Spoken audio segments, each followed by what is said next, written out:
Initial phone call to seller, question number 2. We want to find out about the homeowner's capital improvements. Again, you could look at an MLS printout when they bought the property 3 years ago and it says new granite countertops, kitchen rehabbed, new roof, whatever it is. And of course, you can look at a present MLS printout of a home that's on the market, and you can see oftentimes the prior person did those improvements because it's on that old MLS printout. The reason we want to look at their expired MLS printouts, their old prior sale prices on the property, is we want to find out who did the improvements. So here's a question I want you to ask. I'm looking at your MLS printout when you purchased the property. It said that the homeowner did this and this and that. And I was curious, have you made any other significant improvements in the last 1 to 2 years?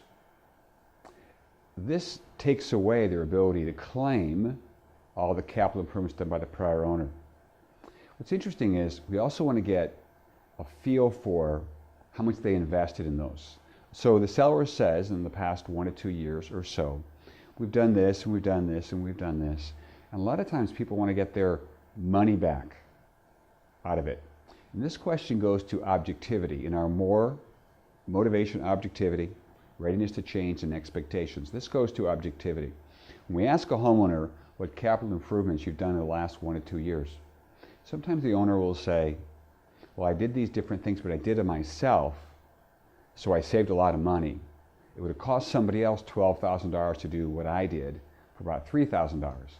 And that's really one of those red flags. It sounds like they think they get a full return on their investment. And there's very few things that we get full returns on. We're just trying to set ourselves up for that listing presentation. I was curious, if you were to stay in the house, Mr. and Mrs. Seller, Mr. Seller on the phone, if you were to stay in the house, let's say another 2 or 3 years, would you make any improvements, or is the house pretty much ready to go? Well, Brian, if we stay in the property, we would probably change out the carpet and do these different kind of things, but we're not going to change out the carpet because we prefer the buyer to just choose their own. So what do we learn from that question about if you stayed another 2 to 3 years, anything you'd do? Deferred maintenance or color scheme challenges. We are learning that just by asking that question if you stay 2 to 3 years.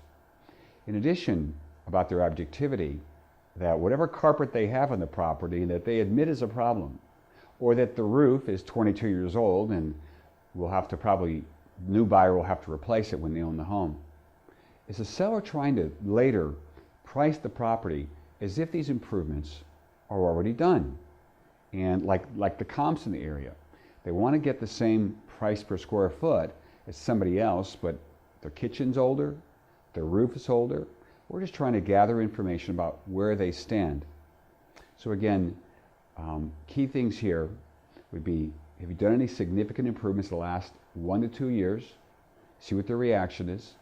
And if you were to stay for about 2 or 3 more years, are there any particular things that you do to the property? Again, that tells us about delayed improvements, and do they think the buyer should just take care of those things and their house is ready to go regardless? Okay, thanks for watching.